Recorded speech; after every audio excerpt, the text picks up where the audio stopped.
They called it a toy. A mail-order sweetheart. That's what the guys in the platoon joked as I uncrated that wooden box back in Tennessee. The armorer, a grumbling old sergeant with hands permanently stained by motor oil, just tapped his temple and looked at me like I was crazy. "Lieutenant," he said, "are you hunting deer or Germans?" I told him I was hunting Japanese. They laughed. God, they all laughed. They laughed at the polished stock, the Lyman Alaskan scope. They laughed that I'd spent 2 years of National Guard pay on a rifle the Army didn't even issue. In their world, there was only the M1 Garand, a reliable, heavy, semi-automatic chunk of steel that could spit out 8 rounds in a heartbeat. My Winchester Model 70, it was a bolt action, 5 rounds, manual. To them, it was a relic from the last century. To me, it was a scalpel in a world of clubs. When we finally hit the beach at Guadalcanal, my rifle was still sitting in some warehouse in Illinois. I waited 6 weeks. 6 weeks I watched the other boys scrub their Garands while my war waited in a shipping crate. And then, in late December of '42, it arrived. Thick with cosmoline grease. Inside lay my destiny. 9 pounds of walnut and blued steel. I spent hours cleaning it, scrubbing away the factory gunk until my fingers smelled of grease, a scent that, for me, became the scent of home. Captain Morris told me to leave my sporting gear in the tent. I took it anyway. Officers can afford to be eccentric, as long as they stay alive. Guadalcanal wasn't the war you read about in the papers. It was a green, rotting hell, especially at Point Cruz. The Japanese had dug in deep. They didn't build bunkers, they became the jungle itself. Their snipers used Type 98 Arasakas with optics. They knew those trees better than we knew our own pockets, and they knew how to wait. The math was bloody. Corporal Davis died filling a canteen, just fell face first into the creek. 2 boys from L Company never came back from patrol. 3 more died the next day. 1 took a bullet to the neck while walking past a tree we had already checked twice. Those snipers were killing us faster than malaria. The battalion commander summoned me on the night of January 21st. The skepticism in his eyes was gone. There was only desperation left. "That mail-order rifle of yours, George, can it actually hit anything?" I told him about the 1939 Illinois State Championship, 1,000 yards, 6-inch groups. "You have until morning," he said. "Prove it." I didn't sleep. I checked the Griffin and Howes mounts. I sorted through my ammo. Civilian 30-06 hunting rounds I'd brought from home. Same brass as the military stuff, but I trusted these more. Dawn on January 22nd was gray and sticky. I settled into the ruins of a captured bunker. Before me lay the coconut groves and the massive banyan trees. Those trees were monsters, trunks 8 feet thick, 90 feet tall, the perfect place to hide death. I looked through the scope. 2.5x magnification. Not much, but it was enough. The jungle is never silent, but it knows how to go still. You don't look for a man, you look for a break in the rhythm. 9:17 a.m. I saw it. A branch shifted against the wind. 240 yards out, 87 feet up, in the fork of the tree sat a man. My trigger was tuned back at Camp Perry, 3.5 pounds, smooth as glass. 2 clicks right for wind. Breathe. Half exhale. Pause. The kick against my shoulder was like a familiar handshake. The crack of the shot tore through the air. I watched that sniper jerk and plummet, snapping branches all the way down. I worked the bolt. The brass casing chimed against the concrete. I didn't relax. The Japanese work in pairs. If I killed the shooter, the spotter was close. 26 minutes later, I found him. He was sliding down a neighboring tree, trying to vanish. Mistake. In the jungle, you are either invisible or you are dead. The second shot dropped him like a stone. 2 rounds, 2 corpses. By noon, I'd taken out 5 of them.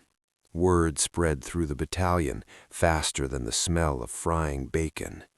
The same guys who were laughing yesterday were now begging to watch me work. I chased them off. Spectators draw attention. Attention draws mortars.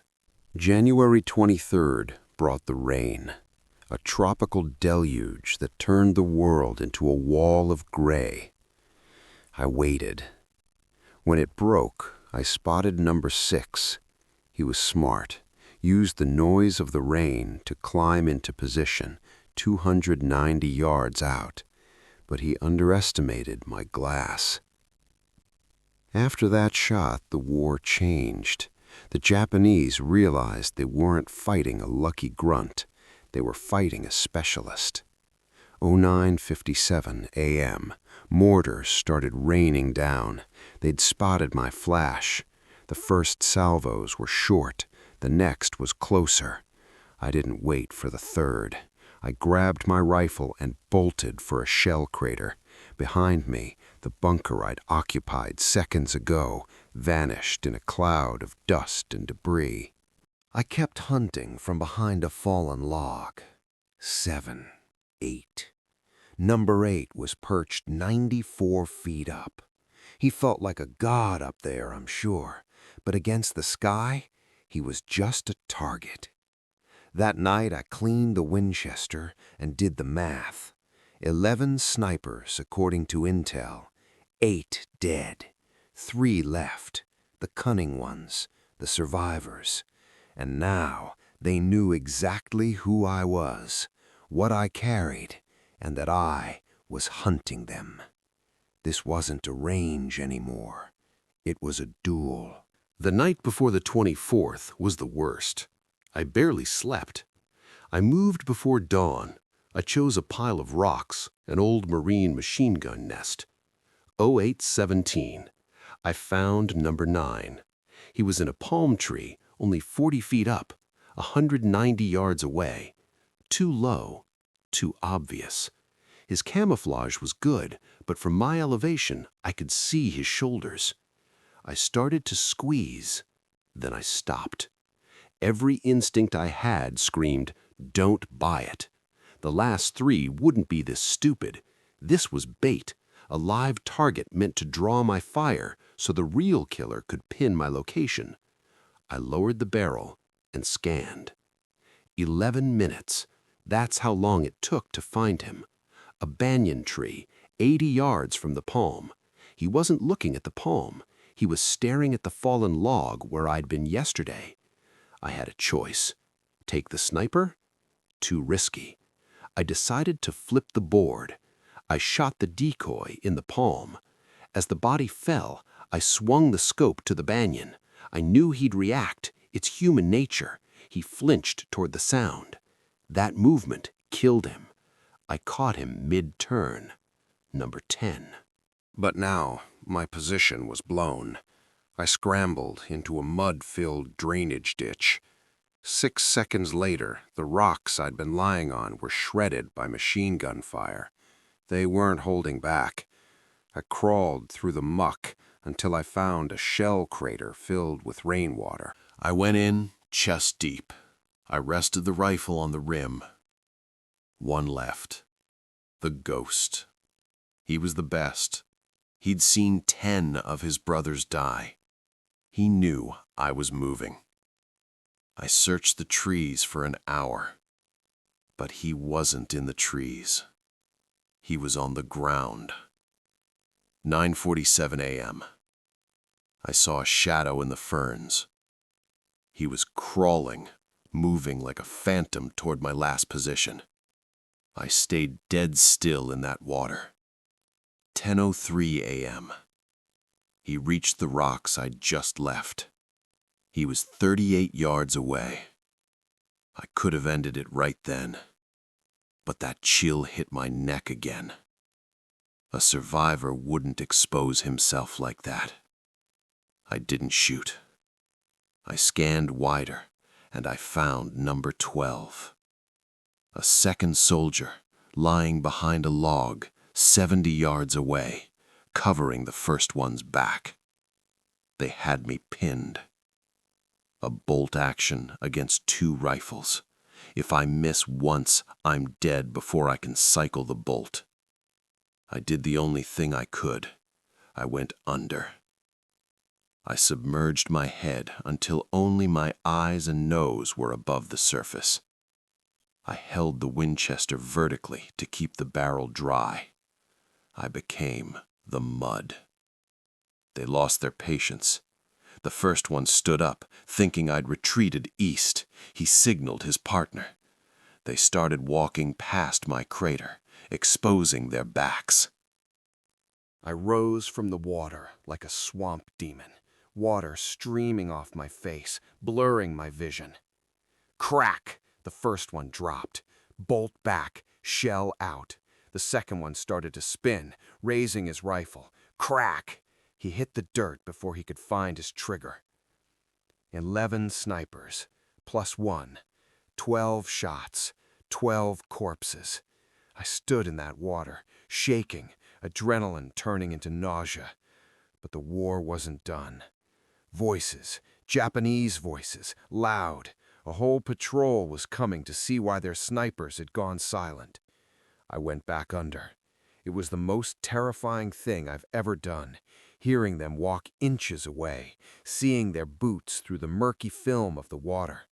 They found my tracks. They were coming for the crater. When the first face appeared over the rim, I didn't have a choice. I fired straight up from the water. He fell on top of me. I worked the bolt without even standing. Second one, third one. The water around me turned pink.